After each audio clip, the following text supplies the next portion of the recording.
नमस्कार, मैं हूं दीपाली राणा। आप देख रहे हैं योर मनी, हमारा स्पेशल शो। हम लाते हैं आपकी हेल्प करने के लिए, आपके पोर्टफोलियो को बेहतर बनाने में। कोई भी सवाल आपके पास है आपके एग्जिस्टिंग पोर्टफोलियो को लेकर, आपकी फाइनेंशियल प्लानिंग से जुड़ा हुआ, तो आप किसी भी किस्म का सवाल इस शो में आकर पूछ सकते हैं। कैसे? नोट कीजिए तरीका शो में पार्टिसिपेट करने का। आप ईमेल, व्हाट्सएप या सोशल मीडिया प्लेटफॉर्म्स के थ्रू कनेक्ट कर सकते हैं। yourmoney@nwt.com हमारी ईमेल आईडी है। 7045220000 हमारा व्हाट्सएप नंबर है। फेसबुक, ट्विटर पर जाइए, #AskAwaz लिखकर अपने सवाल आप लिख भेजिए। आज आपकी सभी क्वेरीज को आंसर करने के लिए आनंद राठी वेल्थ के डेप्यूटी CEO फिरोज अजीज मौजूद हैं। फिरोज जी नमस्कार, स्वागत है आपका। और क्वेरीज ले उससे पहले बात करेंगे आज इंटरनेशनल फंड्स की, कि एग्जैक्टली इंटरनेशनल फंड्स होते कौन से हैं। स्पेशली उन इन्वेस्टर्स के लिए जानकारी बहुत इंपॉर्टेंट है जो अभी भी इस कैटेगरी को नहीं जानते हैं, जो नए इन्वेस्टर्स हैं। दूसरा, ये ट्रेंड इंटरनेशनल फंड्स का इंडियन मार्केट्स में कब से शुरू हुआ और इस पर्टिकुलर कैटेगरी की पोर्टफोलियो में पार्टिसिपेशन के हिसाब से क्या रेलेवेंस है?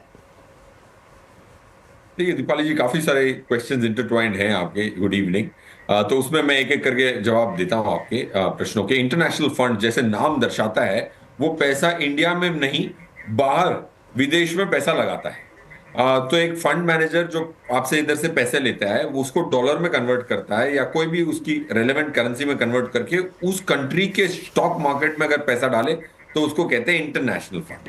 इंटरनेशनल फंड इंडिया में 2020 में 36 थे, आज 67 है। तो मतलब दुगने, करीबन दुगने हो गए 5 सालों में इंटरनेशनल फंड्स की मात्रा।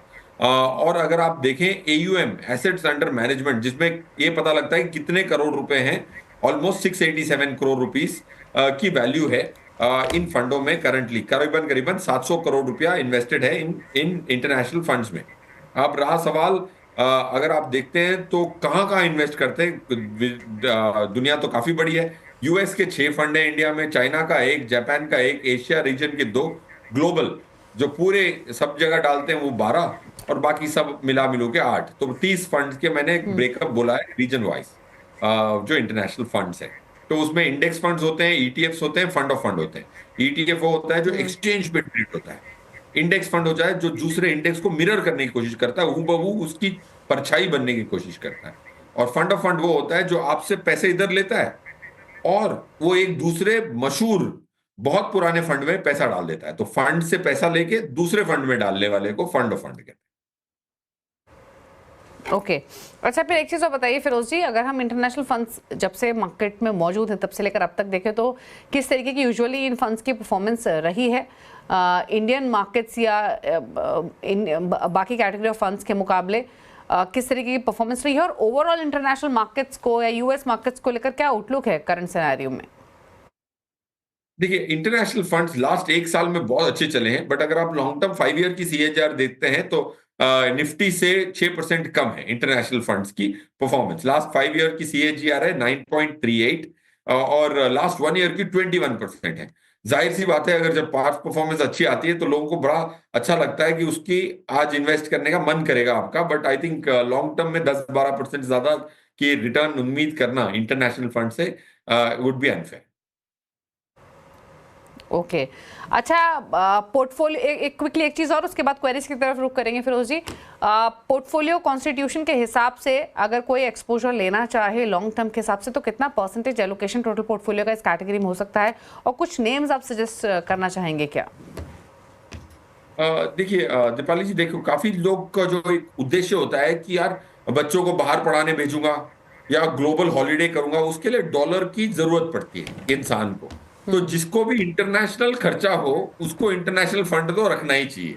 अगर आप अपने बच्चों को पढ़ाना है, ग्लोबल हॉलिडे करनी है, तो 10% से 15% आपके पोर्टफोलियो का जरूर आप इंटरनेशनल फंड्स में रख सकते हैं, डिवर्सिफिकेशन के पर्सपेक्टिव से और करेंसी डिवर्सिफिकेशन के पर्सपेक्टिव से।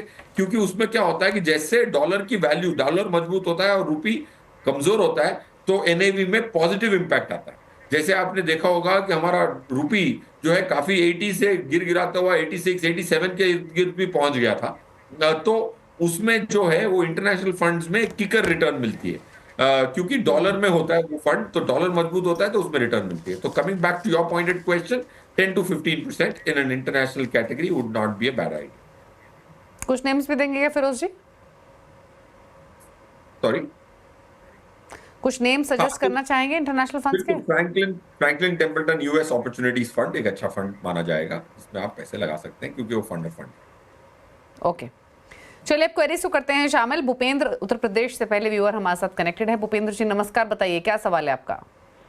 मैंने अपना पोर्टफोलियो भेजा हुआ है, उसमें एक तो अपना पोर्टफोलियो रिव्यू कराना है। ये मैंने 2019 में अपने स्टार्ट किया था और 2022 में वाइफ पे स्टार्ट किया था, और गोल्स मैंने उसमें बताए हुए हैं। और मेरे पास 10 लाख का लमसम है, वो मैं अप्रैल में डालना चाहूँगा। तो क्या इन्हीं फंड्स में डालूँ या कोई नया फंड का सजेशन हो तो आप बताइए। ये ओके तो मैं दोनों पोर्टफोलियो एक एक करके बता देती हूँ। फिरोज जी पहले तो मैं इनका पोर्टफोलियो बता देती हूँ। सही टाइम पे इन्होंने शुरुआत की 2019 में, उसके बाद कोविड आया तो इनके जो वैल्यू है पोर्टफोलियो की डेफिनेटली काफ़ी ग्रो हुई होगी। 20,000 की इनकी एग्जिस्टिंग SIPs हैं, 25 लाख की पोर्टफोलियो की वैल्यू है पिछले 5 सालों में, और सालाना 15% का स्टेप अप ये कर रहे हैं। 10 लाख का लमसम इन्वेस्टमेंट अप्रैल में करना है। तो पहला सवाल, इनका एग्जिस्टिंग पोर्टफोलियो कैसा है, जिसमें मरी asset aggressive, परागपारिक flexi cap, Nippon large cap, HSBC mid cap, HDFC small cap है, जहां 4,000 ईच डिप्लॉय कर रहे हैं। कैसा पोर्टफोलियो है, प्लस 10 लाख लमसम कहाँ लगाएं। दूसरा सवाल इनकी वाइफ का है, 18,000 की SIP है, 8 लाख इनके पोर्टफोलियो की वैल्यू है, और ICICI Pru large and mid cap, Quant flexi cap, Kotak small cap, यहाँ पर 6,000 ईच डाल रहे हैं। गोल्स इनके हैं कुछ, जिसमें 10 से 15 साल में रिटायरमेंट के लिए 2 करोड़, 13 साल में पहली बेटी के लिए 1.5 करोड़, 18 साल में दूसरी बेटी के लिए 1.5 करोड़। कुछ और निवेश अगर इनके देखें तो हेल्थ इंश्योरेंस, टर्म इंश्योरेंस, यानी बेसिक जो फाइनेंशियल प्लानिंग है वो इनकी कंप्लीट है। सुकन्या समृद्धि योजना भी है 9 लाख की, और इमरजेंसी फंड भी 2 लाख के हैं। कुछ पैसे स्टॉक्स में लगाए हुए हैं। तो कंप्लीट पोर्टफोलियो इन्होंने शेयर किया है। बताइए क्या सजेशंस। भूपेंद्र जी के लिए काफी सारे सजेशंस होंगे, बट आई थिंक पहले तो इनको कॉम्प्लीमेंट देना चाहिए कि इन्होंने बहुत डिवर्सिफाइड एक पोर्टफोलियो बनाया है। सब चीजों की तालमेल से इन्होंने एक संतुलित पोर्टफोलियो की प्लानिंग की है। इंश्योरेंस भी कर लिया, जैसे दीपाली जी आपने कहा कि हर चीज में इन्होंने पैसे लगाए हुए हैं। हस्बैंड के पैसे अलग हैं, वाइफ के पैसे अलग हैं। तो आई थिंक इट्स 4 अलग गोल्स हैं। तो I think it's beautiful the way he has planned his portfolio. अब रहा सवाल इनके जो इन्वेस्टमेंट्स हैं उसमें से थोड़े बदलाव करने हैं। स्कीम लेवल पे मैं बता देता हूँ। इनको HSBC mid cap opportunity, mid cap fund, quant flexi cap, Kotak small cap and Mirae Asset aggressive hybrid fund को डिसकंटिन्यू करना चाहिए, और SIP डिसकंटिन्यू करने के बाद जो एक्यूमुलेटेड यूनिट्स हैं उसको भी एग्जिट करना चाहिए। जो फंड्स जिनमें इनको इन्वेस्ट करना चाहिए हमारे मुताबिक वो हैं Kotak emerging, HDFC flexi cap और क्वांट लार्ज कैप। इसमें अगर ये इन्वेस्ट करेंगे तो ये थोड़ा प्रोस्पेक्टिव पोर्टफोलियो बनेगा rather than रेट्रोस्पेक्टिव पोर्टफोलियो। जो बाकी 4 स्कीम्स हैं उनको होल्ड करनी है। अब इनका जो करंट इन्वेस्टमेंट है 10 लाख और 20,000 की SIP को अगर ये स्टेप अप नहीं करते तो 15 साल में 1.25 करोड़ पे पहुंचते हैं 13% की उम्मीद पे। जाहिर सी बात है कि इनकी वाइफ भी शायद प्रोफेशनल होंगी, काम कर रही होंगी, तो एक स्टेप अप करने की एक उम्मीद सी बनी रहती है अगर दोनों स्पाउसेस काम कर रहे हैं तो 15% की अगर ये स्टेप अप करेंगे तो 3 करोड़ रुपए के अमाउंट पे पहुंच सकते हैं, 3 करोड़ 13 लाख पे पहुंच सकते हैं, विच इज इंपॉर्टेंट। अब रहा सवाल वाइफ के पोर्टफोलियो का। उनकी जो करंट 18,000 की SIP चल रही है उसमें अगर स्टेप अप नहीं करेंगे तो 99 लाख पे पहुंचेंगे। 15% की स्टेप अप अगर आपकी वाइफ करेंगी भूपेंद्र जी तो वो भी 2.2 करोड़ पे पहुंच जाएंगे। कुल मिला के ये मैं आपको प्रोत्साहित कर रहा हूं कि आप थोड़ी स्टेप अप करें, क्योंकि अमाउंट्स डबल हो जाती है अगर आप स्टेप अप करने की रेगुलर डिसिप्लिन इंक्रीज्ड SIP करते हैं तो। ओके चलिए, तो आपके वाइफ के लिए सजेशन दिया गया है। आपके पोर्टफोलियो रिलेटेड कुछ बदलाव आपको जरूर करने हैं। नोट कीजिए किन फंड्स में इन्वेस्टेड रहना है, वो तमाम बातें आप अपनी स्क्रीन पर भी देख सकेंगे, जो कि फिरोज जी ने भी मेंशन की हैं। पोर्टफोलियो स्पेसिफिक फंड्स की बात करें तो HDFC small cap, ICICI Pru large mid cap, Nippon India large cap, परागपारिक flexi cap, इन फंड्स में कंटिन्यू कीजिए।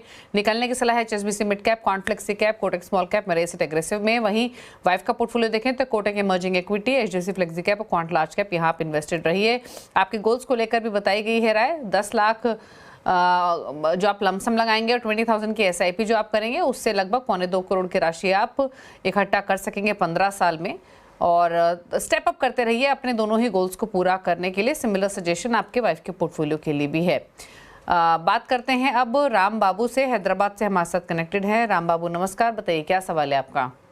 नमस्कार मैडम। एक्चुअली मैं मेरा पोर्टफोलियो भेजा था आपको। मेरा मंथली SIP 24,500 का चल रहा है। My investment is in Parag Parikh Flexi Cap, HDFC Focused Fund, SBI Contra and Quant Active. तो Parag Parikh में 7,500, बाकी तीनों में 5,500 पर मंथ डाल रहा हूँ मैं। एंड ये क्वांट एक्टिव अभी इस महीने से मैं डिसकंटिन्यू करके वो amount Motilal Oswal multi cap में डाल रहा हूँ madam. Okay okay, I need to know Okay. But कोई चेंजेस करना है मेरा पोर्टफोलियो में, वो तो बताइए। तो क्वांट एक्टिव फंड में आपने एसआईपी डिसकंटिन्यू की है जहां पर 5500 पर मंथ आप डाल रहे थे, राइट? या मैडम, उसको मोतीलाल और ये ओसवाल में पैसा आप shift किस में किया। डाल रहे हैं? मोतीलाल ओसवाल कौन सा? Multi cap. मल्टी कैप है जहां आपने लमसम भी डाला हुआ है 2 लाख का। या मैडम। ओके, तो आपका लमसम पोर्टफोलियो भी है, काफी सारे फंड्स हैं आपके पास, प्लस या मैडम। हाँ, आपका 10 इयर्स का होराइजन है, करेक्ट? या मैडम। ओके, तो 70 इयर्स इनकी एज है, 24,500 की इनकी मंथली एसआईपी चल रही है 10 इयर्स के होराइजन के साथ। कौन से फंड्स हैं? पराग पारिक फ्लेक्सी कैप 7,500 की एसआईपी, 7,500 की एसआईपी है हर महीने, 5500 रुपये महीना डाल रहे हैं एचडीएफसी फोकस 30 में। क्वांट एक्टिव फंड इन्होंने डिटेल भेजी थी बट उससे एग्जिट करके ये अब मोतीलाल ओसवाल मल्टी कैप में एसआईपी कर रहे हैं 5500 की। क्वांट एक्टिव फंड इनके पोर्टफोलियो में अब नहीं है। एसबीआई काउंटर में 5500 रुपये पर मंथ की राशि डाल रहे हैं। लमसम इन्वेस्टमेंट काफी सारे फंड्स में है। कैनरा बैंक को blue chip 2.5 lakh, 2.25 lakh, SBI long term equity, quant ELSS tax saver 2.25 lakh, 2 lakh Motilal Oswal multi cap, Kotak emerging equity 2.25 lakh, Bandhan ELSS tax saver 1.25 lakh, ICICI prudential flexi cap 1.25 lakh, Motilal Oswal mid cap 1.25 lakh और 1.5 लाख डाल रहे हैं ये पराग पारिक फ्लेक्सी कैप में। मेरे एसेट एएलएसएस में 90,000, कैनरा बैंक को एएलएसएस टैक्स सेवर में 85,000 और 65,000 डीएसपी एएलएसएस टैक्स सेवर में। बैंक एफडीज 40 लाख की, कंपनी एफडीज 30 लाख की। बताइए सजेशन इनके एसआईपी लमसम पोर्टफोलियो पर प्लस 10 साल के पर्सपेक्टिव से इनके क्या सलाह रहेगी? यस, इनकी जो लमसम इन्वेस्टमेंट्स हैं 1 करोड़ 10 लाख की ऑलमोस्ट होती हैं और 24,000 की एसआईपी है, जीरो स्टेप अप और 10 इयर्स की अगर टाइम फ्रेम मानूं तो 3.64 करोड़ पे पहुंच जाएंगे। अगर 11% की भी रिटर्न मैं मान लूं इनके पोर्टफोलियो पे करंट लेवल से तो काफी मुमकिन लगता है। रहा सजेशन स्टेप अप का 10% की स्टेप अप अगर वो कर पाए, ऑफ कोर्स 70 इयर्स के हैं, आई डोंट नो वेदर इनकी आयु बढ़ रही है कि नहीं बढ़ रही, अगर बढ़ा पाए तो स्टेप अप करने की कोशिश करें, वरना this investment also at 11% can get you to 3.67। अब रहा सवाल स्कीम्स का, अगर आपकी जो स्कीम्स हैं उसमें काफी रेपुटेशंस हैं in terms of asset management company और स्टाइल दोनों में, तो आपको ऑलमोस्ट करीबन 7 स्कीम्स में से एग्जिट करने की सलाह दूंगा। Bandhan balanced advantage fund, Canara Robeco blue chip, Canara Robeco savings fund, DSP की जो ईएलएसएस टैक्स सेवर स्कीम है, Mirae asset tax saver, Motilal Oswal, SBI long term equity, quant ELSS tax saver, इतनी सारी टैक्स सेवर्स आपने ले रखी हैं। बट आई थिंक नई टैक्स रिजीम में जो सीनियर सिटीजन्स के लिए भी बेनिफिट है, 12 लाख तक एब्सोल्यूट टैक्स फ्री होता है, इवन इंटरेस्ट इनकम। सो कुल मिला के आई थिंक ईएलएसएस की रेलेवेंस खत्म सी हो जाएगी, बिकॉज सेक्शन 80C के बेनिफिट्स पुरानी रेजिम में है, नई रेजिम में नहीं है। इस मनी को प्रोसेस करने के लिए भी नहीं बोलूंगा, इनको आप अपने पोर्टफोलियो से एग्जिट करें एज एंड व्हेन वो 3 साल की पीरियड्स खत्म हो जाए। जो फंड्स आप जिनको शामिल कर सकते हैं, 7 जो जा रही हैं उनके मुकाबले ये 3 हमारे हिसाब से प्रोस्पेक्टिवली अच्छा करेंगी। HDFC flexi cap, SIP, SBI large and mid cap, Invesco India small cap, ये 2 स्कीम्स जो हैं एचडीएफसी फ्लेक्सी कैप और इन्वेस्टको इंडिया स्मॉल कैप, दोनों ही उसी कंपनी के रेस्पेक्टिव सीआईओ से मैनेज की जाती हैं। तो I think these are 3 better schemes to have in your portfolio. Okay, चलिए, तो ये रही राय आपके लिए और आपके पोर्टफोलियो को लेकर किन फंड्स में आपको बने रहना है, किन से निकलने की सलाह है, वो तमाम डिटेल्स आपको बताई गई हैं फिरोज जी ने। बात करते हैं अब अगले व्यूअर से। शंभू सिंह बिहार से हमारे साथ कनेक्टेड हैं। शंभू जी नमस्कार, बताइए क्या सवाल है आपका? नमस्कार मैम। पूछिए, क्या क्वेश्चन है? जी, मैंने अपना पोर्टफोलियो भेजा है, उसमें वही सर से थोड़ा पूछना था कि इसमें कौन सा मतलब रखूं, कौन सा नहीं रखूं, क्या कोई फंड ऐड करूं? ओके, तो आपकी 13,000 की एसआईपी चल रही है 18 महीने से जी हाँ, सिंह साहब, 15 और 20 साल में 15 से 18 महीने, 20 साल में 2 करोड़ का आपका लक्ष्य है। 5 से 10% आप स्टेप अप कर रहे हैं एनुअली, राइट? जी जी मैम। ओके, और आपके भी पोर्टफोलियो की वैल्यू कितनी हो गई होगी अंदाजन 15-18 महीने में? 2 लाख लगभग। 2 लाख। फंड्स में देखती हूँ इनके, तो Feroz ji Nippon India large cap 2000 per month, similar amount डाल रहे हैं Parag Parikh flexi cap, Motilal Oswal mid cap, ICICI pru health care में 3000 per month, SBI contra 11,000 each, Edelweiss small cap और बजाज फाइनेंस बैलेंस एडवांटेज में। क्या सजेशन इनके लिए? आई थिंक शंभू साहब जो पोर्टफोलियो क्रिएट कर रहे हैं उसमें थोड़ी सी स्ट्रक्चर बुनियादी चीजों में मेरे थोड़े पॉइंट्स हैं। जैसे आप बजाज फिनसर्व की बैलेंस्ड एडवांटेज फंड एनएफओ में खरीदे हैं, शायद 1 साल भी कंप्लीट नहीं हुआ। बजाज फिनसर्व एक बड़ी एसेट मैनेजमेंट कंपनी नहीं है, इतनी क्या जल्दी है एसेट मैनेजमेंट कंपनी को अपनी पूरी तरह से एस्टेब्लिश करें, नई स्कीम में ना इन्वेस्ट करें। That's one suggestion. अब देखें ये ईडलवाइज स्मॉल कैप फंड, कभी भी स्मॉल कैप फंड खरीदें तो बड़ी एसेट मैनेजमेंट कंपनी का खरीदें, छोटी एसेट मैनेजमेंट कंपनी का ना खरीदें, क्योंकि स्मॉल कैप स्कीम में काफी रिसर्च की जरूरत पड़ती है। ये हाइपोथेसिस है कि एचडीएफसी के पास ज्यादा एनालिस्ट होंगे, ज्यादा तजुर्बा होगा। चिराग सेतलवाड 20 साल से एचडीएफसी स्मॉल कैप मैनेज कर रहे हैं, उसके मुकाबले पहले से ही स्मॉल कैप में रिस्क ज्यादा होता है। छोटी एएमसी का नया फंड लेना मेरे हिसाब से एक अच्छी रणनीति नहीं मानी जाएगी। रहा सवाल तीसरा, आपने एक थीमेटिक या सेक्टोरल स्कीम भी लिया हुआ है, pharma, health care and diagnostic. तो आई थिंक मेरे हिसाब से तो आपको इतनी स्पेशलाइज थीमेटिक स्कीम्स नहीं खरीदनी चाहिए। एज अ रिटेल इन्वेस्टर आपको ये देखना चाहिए कि वे कैसे एक पोर्टफोलियो बनाया जाए जिसमें ज्यादा तवज्जो देने की जरूरत ना पड़े। अगर आप थीमेटिक स्कीम खरीदते हैं तो एंट्री भी आपको देखनी पड़ेगी, एग्जिट भी सही टाइम पे एग्जिट भी करना पड़ेगा। ये सजेशंस बुनियादी तौर पे होंगे, structural differences which you need to keep in mind. रहा सवाल फंड्स जिसमें एंटर करना है, Quant active, ICICI focused equity, DSP equity opportunities, इसमें आप एंटर कर सकते हैं। 3 स्कीम्स जो मैंने विस्तार में बताई उसमें से एग्जिट करें और इनमें जाने की आप चेष्टा करें। और रहा सवाल आपके गोल्स का, आप प्लीज 10% स्टेप अप करें ताकि 2.5 करोड़ के ऊपर पहुंच सके 13% की, अगर आप रिटर्न की उम्मीद करते हैं on a 20-year investing time frame.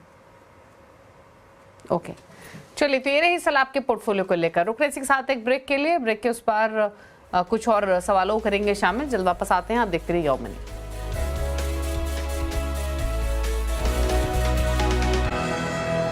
आप देख रहे हैं यो मनी। हमारे साथ फिरोज अजीज बने हुए हैं जो कि डेप्यूटी सीईओ हैं आनंद राठी वेल्थ से, और अब बात कर रहे हैं हम कुछ और क्वेश्चंस की। बात करते हैं कुछ और व्यूअर्स से, और चंदन अगले व्यूअर पुणे से हमारे साथ कनेक्टेड हैं। चंदन नमस्कार, बताइए सवाल। हेलो, बताइए चंदन, क्या क्वेश्चन है आपका? हाँ, मैं ऑलरेडी व्हाट्सएप में शेयर किया था। मेरा मंथली SIP 74,000 थे, 10 years का है। राइट। एंड उसमें मेरा आपको जो भेजा था मैं एक बार, नहीं, फंड के नेम्स हमारे पास हैं चंदन। मुझे सिर्फ ये बताइए कि आपको कितना समय हो चुका है इस SIP को, पोर्टफोलियो की वैल्यू कितनी है? अभी 1.5 years हो चुका है, तो अभी प्रॉफिट्स में था, बट आज अभी मार्केट सिचुएशन में अभी नो गेन नो प्रॉफिट में है। तो अभी मेरा क्वेश्चन है कि साला continue with the same funds और पॉज कर देना चाहिए, या क्या स्ट्रैटेजी आगे करें? ओके, तो पोर्टफोलियो की वैल्यू 10-12 लाख के आसपास तो होगी, एज्यूम करें तो?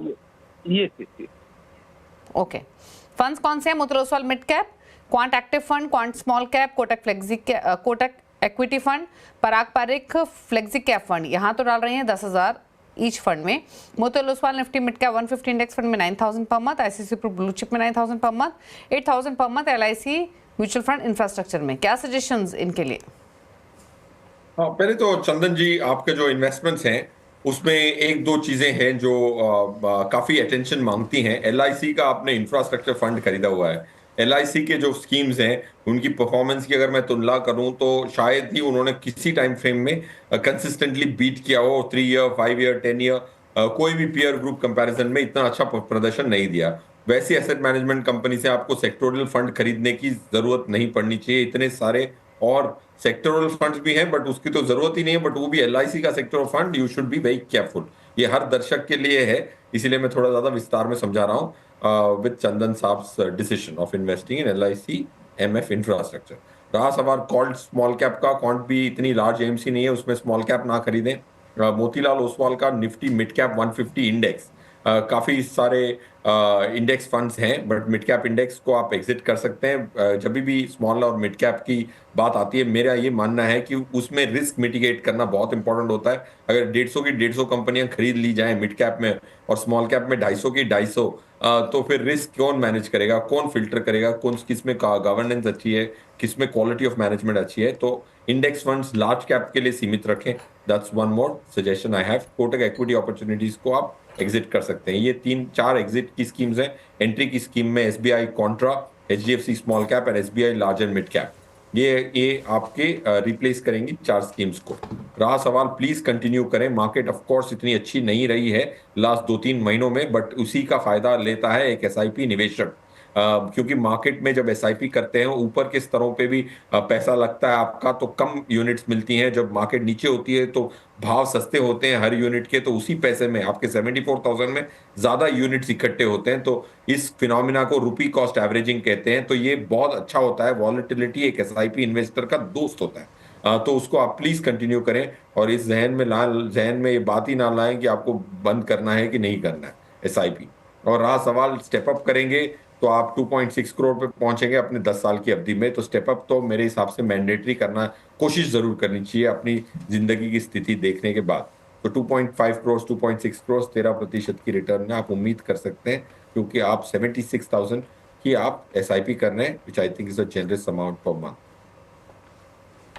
ओके, चलिए, तो ये सलाह दी गई है आपके पोर्टफोलियो को लेकर। कुछ फंड्स हैं जिनसे आपको एग्जिट करना है, कुछ फंड्स नए ऐड करने हैं। कौन से हैं वो फंड्स, वो बताए फिरोज जी ने। डिटेल्स आपने देखी अपने स्क्रीन्स पर भी। नए फंड्स जो ऐड करने हैं वो नेम स्पेशली मेंशन कर देते हैं। SBI Contra, HDFC small cap, SBI large and mid cap. निकलने की सलाह है Motilal Oswal Nifty mid cap, quant small cap, LIC infra, Kotak equity opportunities से। चलिए, अब आगे बढ़ते हुए पूछ लेते हैं फिरोज जी के टॉप 4 फंड्स कौन से वो फंड्स हैं जो वो रेकमेंड करना चाहेंगे हमारे व्यूअर्स को नए पोर्टफोलियो क्रिएशन के हिसाब से। बताइए फिरोज जी, क्या चॉइसेस है आपकी?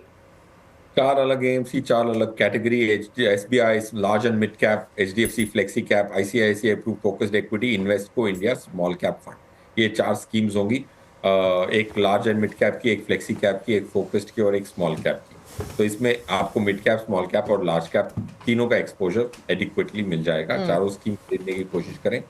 अगर नहीं खरीद सकते तो क्रोनोलॉजिकल ऑर्डर में आप पहले 3 खरीदें अगर 3 के पैसे हो, 1 खरीदें अगर 1 के पैसे हो, तो SBI large and mid cap. तो वैसे क्रोनोलॉजिकल ऑर्डर में जितने के पैसे हो, चारों के हो तो सोने पे सुहागा। तो SBI large and mid cap, HDFC flexi cap, ICICI pru focused equity, Invesco India small cap, ये वो कैटेगरीज हैं जो आपको रिकमेंड की गई हैं कंप्लीट पोर्टफोलियो क्रिएशन के हिसाब से लॉन्ग टर्म के व्यू से। तो ये फिरोज जी की चॉइसेस हैं। Thank you Firoz ji, show में आने के लिए, क्वेरीज को आंसर करने के साथ साथ अपने पिक्स भी शेयर करने के लिए थैंक यू। और इसी के साथ योर मनी में तो इतना ही। ब्रेक के उस पार भी खबरें जारी हैं सीएनबीसी आवाज पर। नमस्कार।